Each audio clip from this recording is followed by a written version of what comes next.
It's an I-Team exclusive and a timely alert for consumers. Your fireplace and furnace are working overtime this winter. And that's where potential scammers come in. It all starts with a phone call or a knock at the door.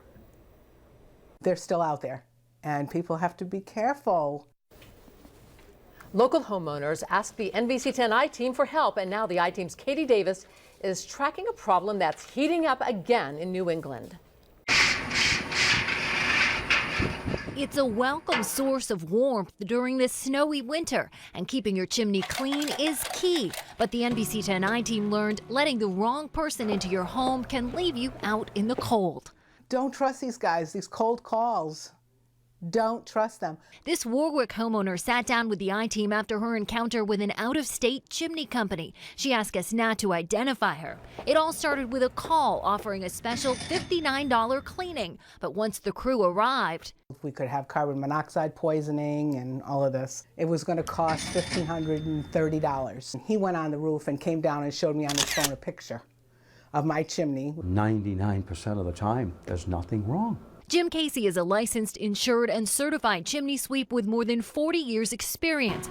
Our homeowner called him for help after the crew installed a chimney liner she says she never agreed to pay for. Casey says he's heard similar stories for several years. They walked out of one woman's house and they said to her, "Well, I hope you're not dead by morning." He checked the work and found the liner had no bottom, allowing carbon monoxide to seep back into the house. So they actually made it more dangerous. Yeah. I'm afraid, I'm really afraid they're going to kill somebody. Mike McGinn is another licensed and insured Rhode Island chimney sweep with more than 40 years experience. He tracks fly-by-night companies he says are hitting Rhode Island and Massachusetts with a familiar pitch. We got a liner in the truck. We could fix this right now, and this poor lady wouldn't have to spend the night in a hotel. So scare tactics. Absolute scare tactics, constantly. McGinn reached out to Rhode Island's Department of Labor and Training. DLT issues the special license required to install chimney liners in Rhode Island, called a Decorative Heat Appliance License. A DLT spokesman told the I-Team more than 20 rogue companies have been fined for installing liners without a license in the past 3 years. Granke Services, based on Long Island, is the company that worked on our Warwick homeowner's chimney. The DLT says Granke was found in violation last month for operating without a license, but the company still has the opportunity to appeal. Our homeowner says she tried to complain to the company directly, but They finally called me, and then it started getting ugly. I said, "I wish you were at my door right now so I could slap you right across the face for what you've done." And at that point, he told me to shut the F up.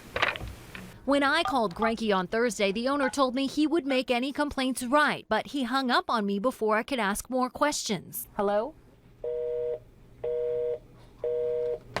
So how can you protect yourself? Well, first of all, get referrals from friends and family instead of trusting someone who cold calls you or knocks on your door. Next, make sure you get a written estimate for any work on your chimney, and make sure that anyone installing a liner is licensed to do that in Rhode Island. We've got all the tools you need to do the research on our website, turnto10.com. I'm I-Team reporter Katie Davis, NBC 10 News.